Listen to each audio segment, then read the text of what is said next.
Sejam bem-vindos ao Marketing Cast, estratégias de guerra para dominar o mercado. Eu sou Rogério Liani e hoje eu estou recebendo aqui o Henrique Souza da Winfra, ou W-Infra, não, o Infra, tô brincando. O Infra, seja bem-vindo, meu amigo. Obrigado, Rogério, por ter me recebido aqui hoje. Eu tô empolgado aqui para ter um bate-papo com vocês. Cara, a primeira coisa que eu pergunto, eu tenho muitas curiosidades com relação ao que você faz, porque é algo bem não tátil, porque a gente não consegue enxergar o teu trabalho, mas ele é muito importante para as empresas. E Sim. Acho que o teu papo aqui vai ser muito esclarecedor para todo mundo. Mas eu queria saber, como é que você caiu nessa história de tecnologia? Como é que você chegou até aqui? Na verdade, desde criança ali, chegando aos 8, 9 anos, eu comecei a ficar curioso com tecnologia. E eu queria aprender sobre computadores. Mas não era tão acessível assim, na minha época, né? Então, eu comecei a pesquisar ali o que eu poderia fazer. Acabei encontrando... a coisa mais próxima do computador foi datilografia. Caramba. E aí eu fiz o curso de datilografia, dali eu conheci um centro de treinamento ali de computadores. Na época ainda era o Windows 95, pra você ter uma ideia. Nossa. Fiz treinamento disso e aí fui me empolgando. A galera jogava Doom nessa época, né? Sim, então tinha muita coisa. Foi da época de vários tipos de sistemas mais antigos ali, Visual Basic e outros ali bem antigos também, né, na área de desenvolvimento. Fui me inteirando, isso criança ali, 11 para 12 anos também. Até que eu fui percebendo que essa parte de computação, né, além de me empolgar, eu percebi que estava sendo muito apontando para o mercado ali para ser muito usado. Daí eu fui fazer digitação, área de design, né, me empolguei também para ver essa questão de design, mas sempre olhando com aquela curiosidade para a parte de arquitetura, como que um computador funcionava, como que os sistemas funcionavam. E até que eu percebi que a área que eu mais me interessava dentro desse mundo todo ali era a área de redes, né? Então, toda a parte de engenharia de redes foi a área que eu mais gostei de estudar mais. E estava começando a se trabalhar com isso no Brasil, não era algo... Não se falava em redes nessa forma, né? Não falava muito, que é o máximo um cabo de rede, né? Mas eu estava olhando na área de redes, assim, como que funciona essa arquitetura a nível mais amplo, né? Como que as operadoras trabalham, as grandes empresas, os data centers. E aí eu fui estudando para essa linha aí. E aí tem aquele outro lado que a gente fala, né? Infraestrutura é uma coisa, que seria redes, né? E desenvolvimento, que é, né, desenvolvimento de software. Eu não gostava muito de trabalhar com a área de desenvolvimento. Então fui para a área de redes ali e aí vi que era um mundo muito amplo, que me chamava atenção, que eu sempre gostei. E isso me levou a até me especializar na área de cibersegurança, que envolvia essa questão mais criteriosa de por que as coisas acontecem, como ela funciona devidamente e quais os riscos por trás disso, né? E aí foi isso que me levou à área de cibersegurança. Foi um caminho assim que você vai aprender. Eu fui percebendo ao longo da jornada o que era mais relevante e importante para mim na área de redes. Você foi evoluindo com o mercado, porque o mercado ele também foi crescendo quando se começou a falar. Eu lembro que começava a se falar sobre os hackers, Mitnick, filmes do Mitnick, não sei o que lá, e tudo aquele negócio, o cara que invadiu o site do FBI, e toda essa questão assim, acaba que o mundo começa a olhar e fala assim, meu Deus, como que isso funciona, como né? que isso funciona? Temos um hacker entre nós, e aí ninguém entendia direito e você foi meio que se desenvolvendo nisso tudo junto, né? Sim, o meu desenvolvimento foi por causa da minha curiosidade, mas eu percebi o que eu mais gostava e aí começou a surgir esses questionamentos. Como que esses caras, por exemplo, a sua pergunta, né, pertinente, como que de fato esses caras hackeiam alguém? Como que um site é hackeado ou um dado é extraído, né? Como que isso acontece se o cara está às vezes do outro lado do mundo, né? Então, a partir desses questionamentos também a gente vai aprofundando, né, na nossa jornada de conhecimento e de estudo. E eu percebi, né? Aí eu tô chegando ali já na fase adulta. Eu percebi que para eu me posicionar no mercado, eu queria resolver problemas que estavam afetando ali a minha região e o mundo. E como que eu poderia estudar para me aprender melhor sobre aquilo e ajudar essas pessoas, né? Então, esse é o início, assim, de como eu me envolvi com tecnologia. Então, foi na vontade, a curiosidade, o foco em estudo, né? E aí, quando eu comecei a olhar para o mercado, como que eu poderia me posicionar realmente de fato. Até que tem outras vertentes, não sei se a gente vai abordar aqui, mas assim, eu comecei a trabalhar na área de tecnologia, pra você ter ideia, né? Dentro desse sentido, nesse sentido, eu falei que a minha última formação ali num período foi na área de design, né? Design gráfico, ainda estudando redes e tudo mais, e eu coloquei um currículo na internet, né? Tem uma história curiosa por trás disso, que é Não existia Google, né? Não existia nada assim tão fácil para você estar procurando as coisas, tão indexado. E aí eu fiquei imaginando, será que existe algum site de currículo, né? Eu procurei um endereço assim, currículo.com.br. Na época funcionou. Não sei se existe mais. E aí caiu um site lá. E eu falei, cara, que interessante, dá para você cadastrar currículos, empresas procurarem ali. E aí eu já estava com o meu currículo ali de design, mais algumas experiências de estudos que eu tinha feito. Como eu disse, isso eu estava com 16 para 17 anos, pra ter ideia. Então não era ainda fase adulta. E aí coloquei o currículo, acho que passou uma semana e recebi um e-mail, né, sobre aquilo, só que eu não sabia que era sobre aquilo. 16, 17 anos, que ano que era isso? Nossa, agora você me pegou, hein? Quantos anos você tem? Vamos fazer eu sou de 82. 82... 99, não sei. 98, 99. E aí eu peguei e falei, cara, e agora, né? Que é isso? Era um sobrenome italiano, o título do e-mail. E eu fiquei com medo daquilo não ser um vírus, né? Que era muito incomum pra mim. Levei um dia pra olhar, tomei coragem, e aí abri, e aí era um contato. Resumindo a história, fui ver, era uma chamada pra entrevista. Falei, claro, vou lá. Era sobre o site lá que você cadastrou e tudo, fui lá ver. Cheguei lá, não era pra trabalhar com designer, era pra trabalhar com vendedor de peças de informática. Que doideira. E aí eu falei assim, cara, mas não tem nada a ver com o que eu tô procurando, né? E aí me deu um estalo assim na mente. Falei, cara, mas é a área de tecnologia, é uma empresa de informática. Eu tô inserido. E era basicamente a primeira oportunidade no mercado de informática pra me inserir. E eu falei, tô dentro, vamos lá. Não durou um mês. Eu fui pra área de redes.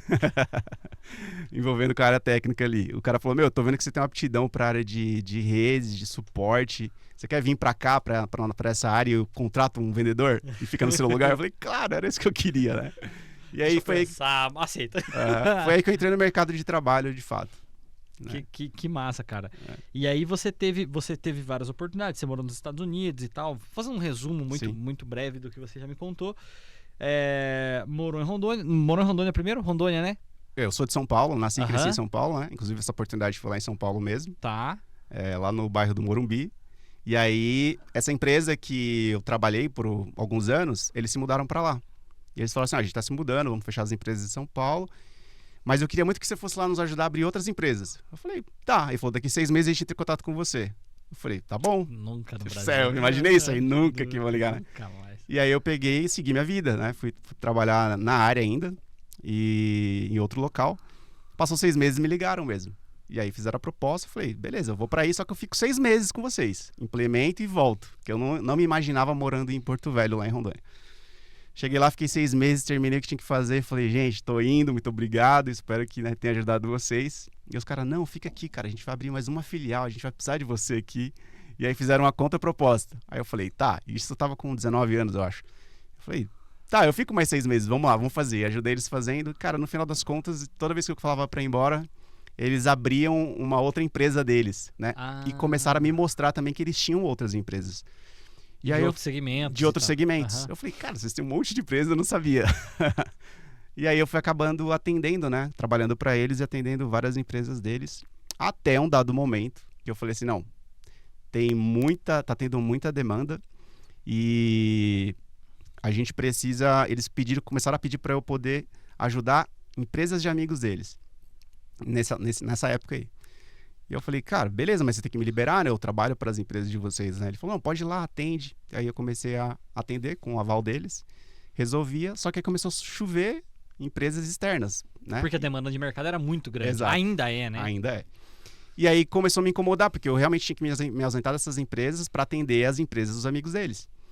E aí eu falei, cara, vou fazer o seguinte, tá chato fazer isso aí, né? Eu fico o tempo ausente e eu tenho demandas para cuidar aqui também. E aí eu falei, vamos fazer o seguinte, eu abro uma empresa, você se torna meu cliente e eu consigo atender né, outras empresas com tranquilidade. Para eles era ótimo também, saía do CLT, imposto, risco. Tudo. E aí eles falaram assim, perfeito, só não larga a gente. Eu falei, perfeito, vamos continuar. E aí assim surgiu a Winfra, foi na demanda externa, né? Você ainda atende eles? Atendo eles ainda. Atende eles ainda. Várias que empresas massa, deles. Várias empresas. Inclusive a maioria das empresas da região norte e centro-oeste são por causa de influência deles. Que legal. Por causa dessa construção ali de conhecer várias empresas deles e de outras empresas que levou a gente a ser conhecido nessa região aí, região norte. Então assim, desde Manaus, né, vamos falar, Amazonas, Rondônia e Mato Grosso, basicamente é por causa deles. E aí você já me respondeu, mas eu acho bem pertinente, por que é que você veio parar em Cascavel, no Paraná? Então, nesse período que eu fiquei em Porto Velho, fiquei muitos anos em Porto Velho, então fiquei 3 anos, depois fui para os Estados Unidos, fiquei 2 anos lá estudando, olhando o mercado para aprimorar algumas coisas. Retornei para São Paulo. Quando eles ficaram sabendo que eu voltei para São Paulo, eles falaram, cara, né, tem como voltar aqui, a gente tem outros projetos. E aí eu acabei voltando para Porto Velho por causa deles de novo. Fiquei lá mais um período e foi passando alguns anos lá e eu sempre estou conectado com o eixo sul aqui, né? Sul-Sudeste, por causa das coisas que envolvem o Brasil na área de tecnologia. E sempre era muito difícil para mim sair de lá para cá.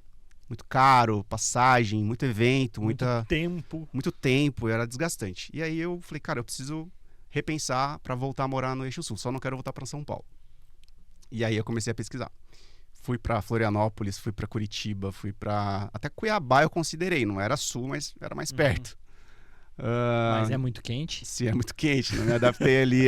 E eu pisei em cada uma dessas cidades para fiquei uma semana, 10 dias, olhava o mercado, pesquisava, andava na cidade, eu conversava com as pessoas e nenhum eu me conectei. Falei, não são essas cidades. E aí eu fui passar uma temporada de novo, 8 meses nos Estados Unidos, né? Eu literalmente vendi as coisas de Porto Velho, casa, carro, tudo. Falei, deixei lá, vou passar uma temporada com a minha família. Minha família são cidadãos americanos, e aí eu fui pra lá. Falei, vou passar uma temporada, meu sobrinho nasceu, fiquei lá. E eu falei assim, só que quando a gente voltar, eu preciso já definir uma cidade. No último mês, antes de eu voltar pra cá, eu lembrei de Cascavel. Falei, cara, Cascavel, do lado de Toledo, minha esposa estava querendo ficar perto dos pais. Os pais dela são ali de Toledo. E eu falei, poxa, Toledo não, pra mim acho que um pouco pequeno para o que eu tô querendo, mas e Cascavel? Eu lembro que eu fui lá comprar o terno do meu casamento. E aí eu comecei a pesquisar Cascavel, tava lá nos Estados Unidos, pesquisando Cascavel, olhei tudo sobre a cidade, que você imaginar, política, segurança, qualidade de vida, tudo, área de tecnologia, empresas, empreendedorismo. Eu falei, poxa, interessante, não imagino que é o porte de tamanho de cidade que eu imaginava, mas tem tudo o que eu quero nesse sentido. E aí eu falei, tem um grande potencial. E aí, conversando com a minha esposa, que também é minha sócia, ela falou, por mim tá perfeito, é uma ótima cidade. E ela já conhecia. Já conhecia bem Cascavel? E ela estudou, a faculdade dela foi aqui em Cascavel. E eu falei, poxa, legal, então é Cascavel, vamos ver se é isso mesmo. Aí liguei, lá dos Estados Unidos, liguei pra cá, pra ver moradia, resolvi tudo por telefone, super simples, tudo resolvido. Liguei pra determinar o escritório da empresa, onde seria, tudo resolvido também, ficou tudo certo. Falei, cara, tá tudo fluindo, é lá mesmo, vambora. E aí foi assim. Cara, as últimas semanas antes de voltar dos Estados Unidos eu já tinha definido tudo. Você veio pra cá em que ano? 2019. 2019, antes da pandemia. Tá. Pouquinho antes. Pouquinho antes da pandemia. E aí, quando você chegou em Cascavel, o que você viu aqui na cidade? Você enxergou aquelas oportunidades que tinham mesmo? Porque Cascavel, desses últimos 2019, quando você chegou até hoje, 6 anos, Cascavel passou por um furacão, né, cara? Ela cresceu muito. Bastante. Mudou até a mentalidade dela um pouco, né? Ela teve uma evolução muito grande. Sim. Principalmente na área de tecnologia. Eu estava buscando primeiro qualidade de vida para minha família, né? Independente da empresa. E aí eu encontrei isso. Falei, poxa, tô morando no lugar que eu gostaria, qualidade de vida, tudo. Fui ver a questão comercial, negócios, e tava tudo muito pronto para eu poder me conectar. Então, fui super bem recebido pela cidade. Tudo que eu imaginava, né? Na verdade, foi um pouco além do que eu imaginava. Foi muito bom. E percebi esse processo de transformação. E, por incrível que pareça, apesar da gente ter chegado um pouco antes da pandemia, foi interessante porque os clientes que a gente já atendia fora de Cascavel já estavam prontos para um momento como esse. Então, havia infraestrutura para eles trabalharem remotamente, né? E a operação deles não pararem. E os clientes que a gente estava desenvolvendo aqui, né, era bem no início mesmo, né, pouquinho antes, já tiveram logo essa demanda. O que eu faço para resolver um caos desse? Que muitas empresas aqui não estavam preparadas, já era um cenário diferente. E a gente conseguiu ajudar muito nesse período, né? Essas empresas. E já se adequaram muito rápido. Então, nesse processo, eu consegui me conectar muito bem com as empresas aqui, talvez principalmente por causa da pandemia. E, cara, eu tô super satisfeito até o momento. Tenho me desenvolvido, me conectado com vários empresários, empresas, tenho entendido melhor a cultura, o povo, o ritmo da cidade, como que a gente se relaciona. Então, de maneira geral, Cascavel, fui abraçado por ela, né? Quando alguém me pergunta assim, de onde você é? Eu falo Cascavel. Que legal.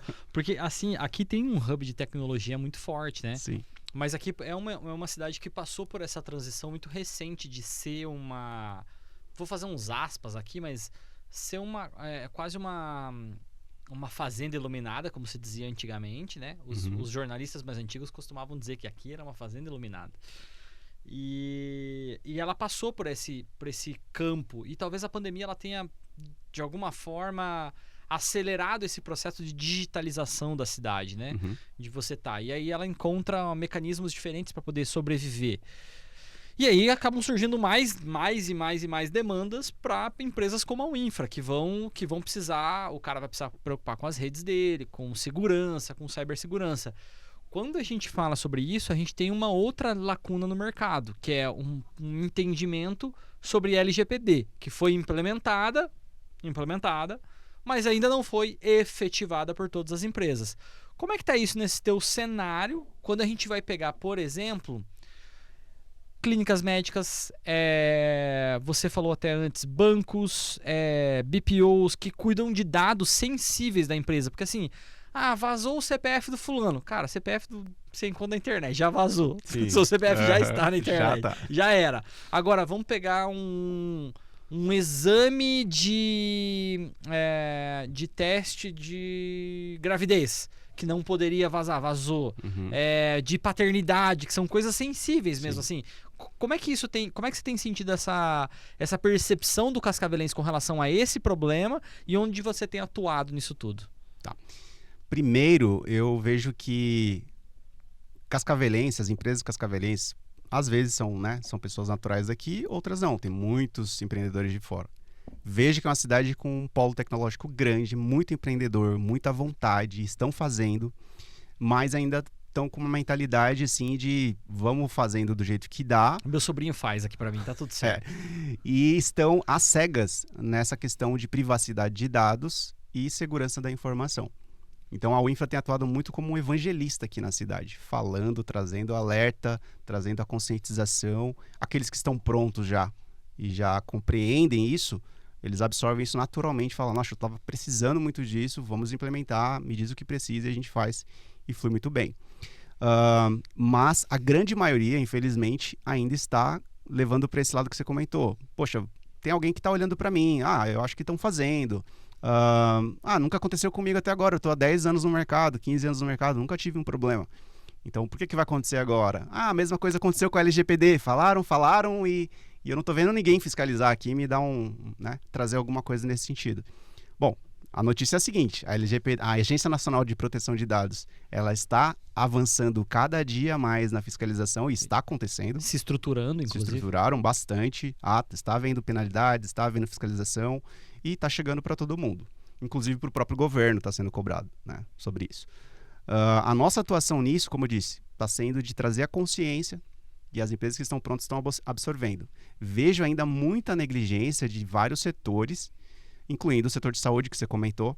Inclusive tive conversas recentes há menos de um mês com pelo menos 2 clínicas, prospectando, conversando, entendendo o cenário.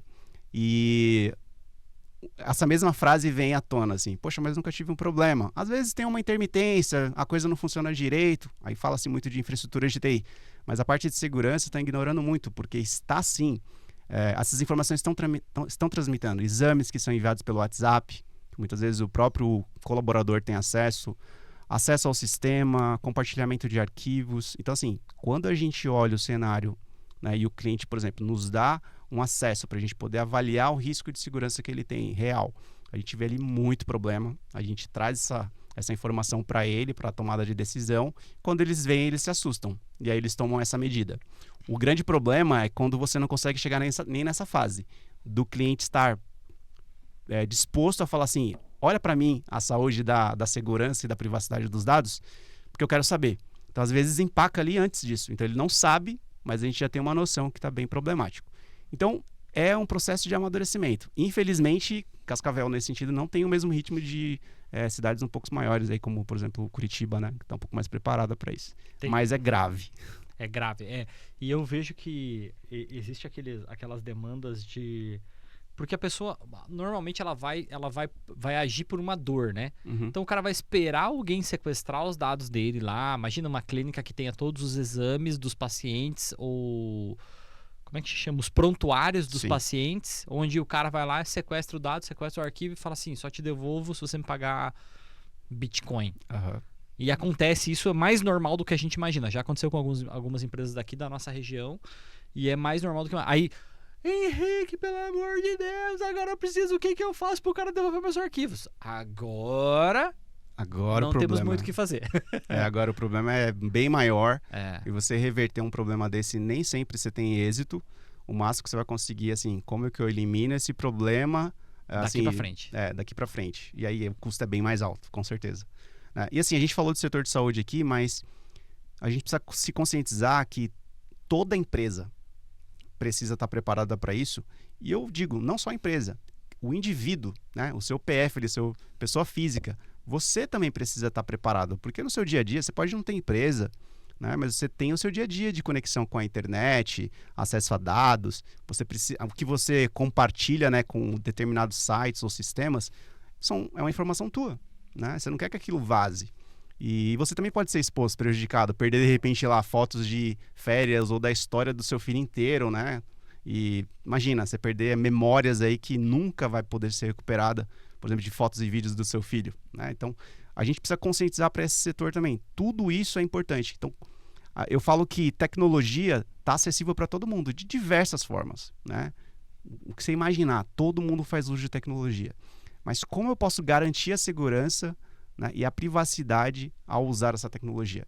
Então, esse é a grande sacada que a gente tem que ter, né? Por exemplo, hoje nós temos carros elétricos. Maravilha, né? Autônomos, dirige para você se você quiser. Mas assim, aonde está a segurança nisso? Será que alguém poderia invadir aquele sistema e fazer, de repente, aquele carro pegar um outro rumo? Né? Trancar as portas e te sequestrar Exato. sem ninguém? Porque ele está sendo monitorado por GPS, por satélite, Ele por tá sistemas. conectado na rede. Ele está conectado. Então, é ótimo a gente ver a tecnologia em funcionamento, mas como que eu garanto ou elimino o máximo possível de chances de haver um problema grave ali que pode me prejudicar ou prejudicar outros, né? Então, de modo geral, toda empresa e toda pessoa física precisa considerar o bom uso da tecnologia e sempre garantindo a segurança. E aí que entra o infra. A gente traz isso à tona, fala assim, ótimo, a tecnologia vai te ajudar, e falando de empresa, vai te ajudar a se desenvolver e ter um diferencial competitivo. Mas a segurança vai te dar sustento, garantia, vai manter sua reputação, vai haver maior credibilidade por parte dos clientes. Vão ver que se houver um incidente, e todo mundo vai ter algum tipo de incidente de segurança, você vai estar preparado para agir, né, com relação àquilo, e não despreparado, e não pego de surpresa, e não ficar pedindo socorro, mas ter um plano conhecido e documentado, onde você vai seguir aquele passo a passo para tomar as medidas para se proteger. Para usar o exemplo, o exemplo é horrível, na verdade, mas Cascavel, na semana passada, 10, 15 dias atrás, teve aquele caso que pegou fogo no prédio.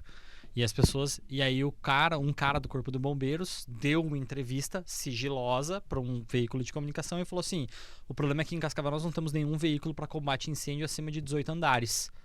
O que aconteceu ontem? Liberaram um carro que custa 70 milhões para combater incêndio a prédios acima de 18 andares. Ou seja, eu espero que algo aconteça na vida de 3 pessoas que poderiam ter morrido. Hoje tem uma menina que está lá, até nesse momento que nós estamos gravando aqui, ela não saiu do hospital, está na UTI em coma induzido. Mas, pô, será que não? Cascavel já tem 360 mil habitantes. Existem vários prédios. Vários prédios. Será que não é a hora de a gente colocar? É esse tipo de protocolo que você faz nas empresas. Exato. É olhar e falar assim: antes de acontecer, eu já tenho o preventivo. Exatamente. Né? Exatamente. Isso é básico, né? A gente se preocupa tanto com, por exemplo, seguro do nosso veículo, seguro da nossa casa, ou algum tipo de precaução, né? E justamente porque se houver um problema, você quer ter um mínimo de prejuízo e você quer resgatar aquela operação, né? Ou aquele bem de forma rápida, né? E sem impactar muito a sua família, o teu negócio ou até outras pessoas. E não é diferente. Eu entendo que todo empreendedor, ele tem um valor emocional, né, com algo que ele está criando ali, que ele está empenhando a sua vida, é fruto do trabalho, dali ele extrai, né, o pão de cada dia para sua família, e também outros colaboradores ali dependem dele, né, para dar o sustento para a família. Então é algo importante, de impacto, não só para ele, mas para a família, para outros, para a sociedade. E poxa, por que não ter um olhar mais zeloso nessa parte? Poxa, eu tenho uma infraestrutura tecnológica, e toda empresa hoje tem uma infraestrutura tecnológica, e é bom usar ela. Ela me ajuda a atingir coisas que eu não atingiria antes, né? Mas como que eu cuido disso, né? Como que eu cuido desse acesso? Como que eu cuido da segurança do meu negócio, né, em tudo que eu tenho? E a gente olha nesse sentido. Nem todo uso de tecnologia vai impactar o negócio a nível grave, mas a gente precisa olhar para cada empresa e falar assim, se isso parar, qual o impacto, né? Então, Perfeito. Hoje, o que não pode ter de vazamento de dados ou de vulnerabilidade de segurança que possa afetar a operação da minha empresa? O que é crítico para mim? E a gente está mais focado nisso. O que é crítico para você? E a gente foca naquilo que é crítico, e aí depois que você sai desse crítico, você envolve como um todo a empresa ali, e aí ela se torna madura num contexto mais amplo, né?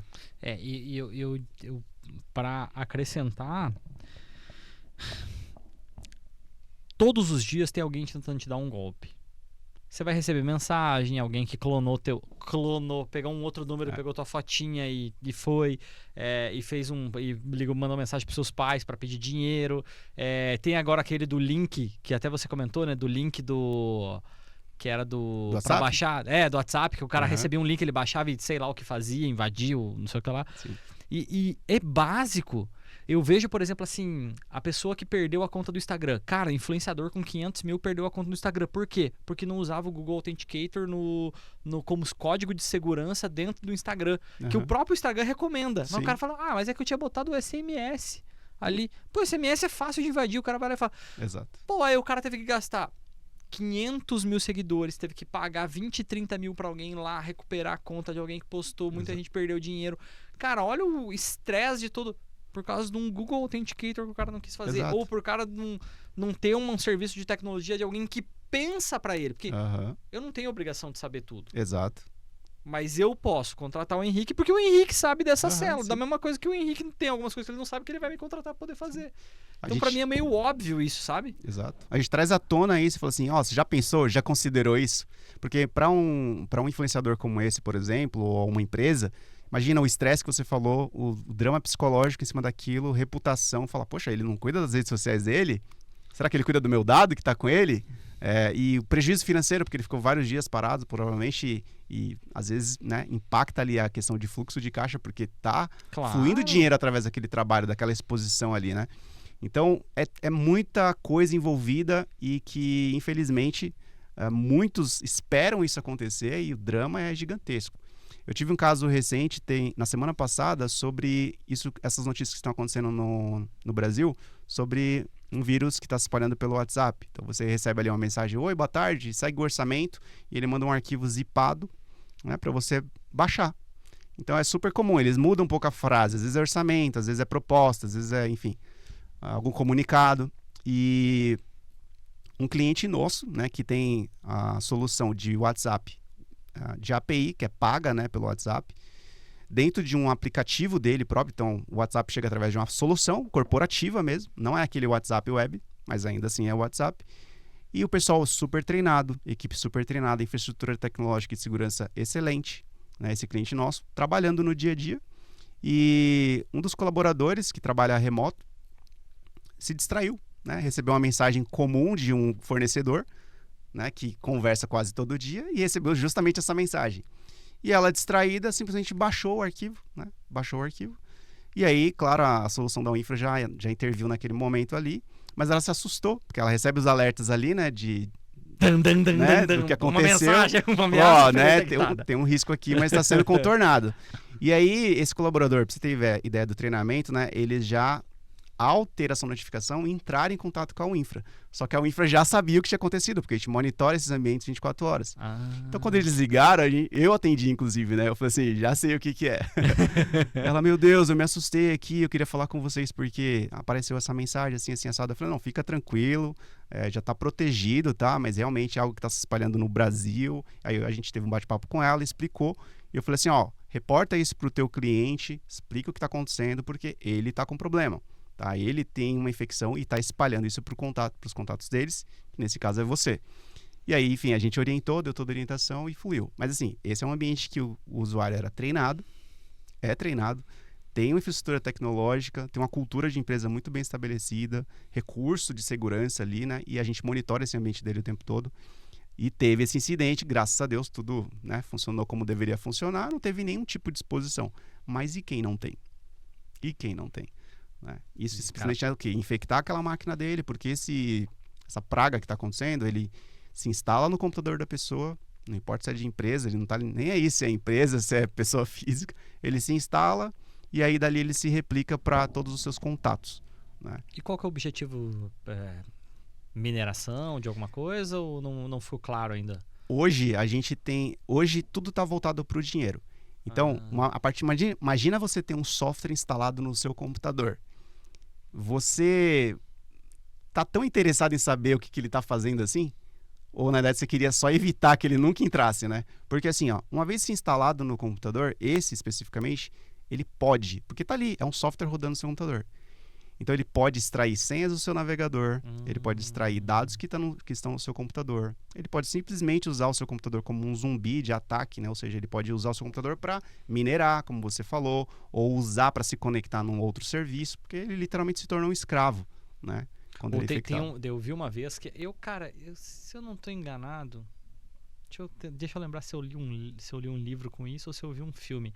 Que o cara fazia essa infecção e aí ele pegava e direcionava todos os computadores para tentar invadir acessar um sistema, tipo um banco, e ele travava o sistema e aí ele, com outra máquina ele conseguia entrar. E um negócio assim, sabe? Sim. É um recurso muito utilizado na área de ataque, né, cibernético, onde você usa um monte de computadores ou recursos de tecnologia para inundar, vamos supor, um site, um sistema, né, como você mesmo falou, e aí quando ele dá aquela inundada, né, que chama de flood ali, ele dá aquela inundada e trava o sistema ou oscila o sistema, abre-se brechas para você conseguir uma vulnerabilidade. Né?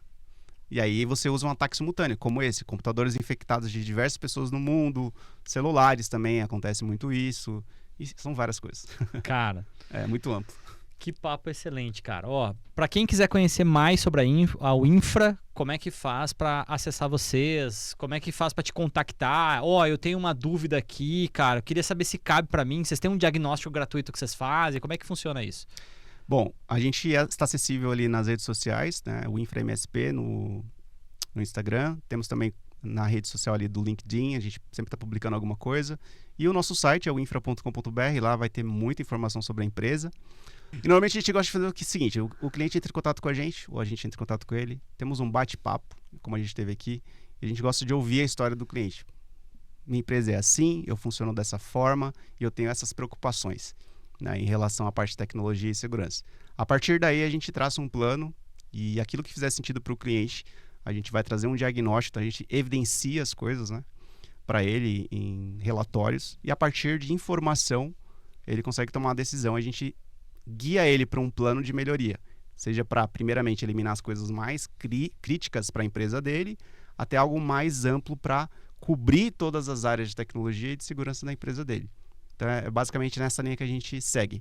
Lembrando, a Infra é uma empresa de serviços gerenciados, então todo serviço de TI que a gente oferta, ele é monitorado e gerenciado, né, pela nossa equipe. Então, 24 horas por dia, a empresa do cliente está sendo monitorada e gerenciada no âmbito de desempenho dos equipamentos, né, para dar produtividade e segurança e privacidade de qualquer tipo de dado que está trafegando na rede dele, seja internamente ou externamente. Então, é justamente para blindar isso e a gente ter visibilidade, né, de tudo que está acontecendo. Então não há achismo com a gente sabe o que está acontecendo. Que legal, cara. Ó, prazerzaço falar contigo. Eu queria só deixar uma indicação de um livro que eu li em 2002, 2003, 2004. Acho que eu li esse livro. E esse livro, cara, me abriu um leque. Eu já falei esse livro aqui em outros podcasts. A Arte de Enganar, do Kevin Mitnick. Você já leu esse livro? Ainda não li. Cara, esse livro é fantástico. Ele fala sobre engenharia social. Como é que ele conta a história dele. Sim.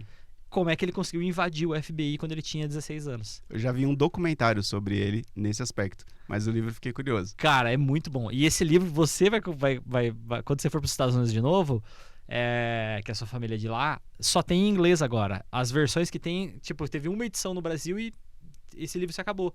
Nos Estados Unidos ele continua tendo novas edições, entendeu? É mais fácil de encontrar. Maravilha. Cara, muito Obrigado massa pela mesmo. indicação. É muito bom esse livro, muito bom mesmo. Maravilha. É isso aí, pessoal. Esse foi o ArcTeamcast com o Henrique da Winfra. Espero que vocês tenham gostado. Entre em contato, winfra.com.br e comenta aqui embaixo o que você mais gostou. Um abraço, tamo junto.